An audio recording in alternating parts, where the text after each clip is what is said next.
Welcome to the Banker Lamp. Please enjoy the video. Start by choosing a reputable QR code generator with clear privacy practices.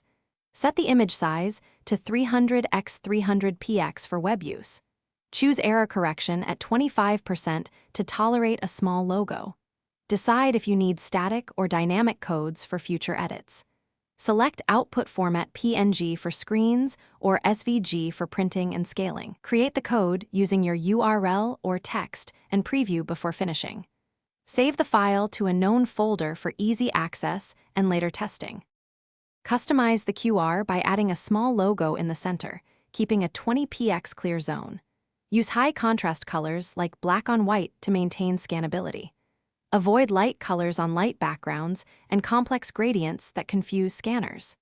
Increase the module size instead of shrinking the code to maintain reliability. For print jobs, export as SVG, and for websites, export as PNG. Keep the quiet zone at 4 modules to prevent detection errors.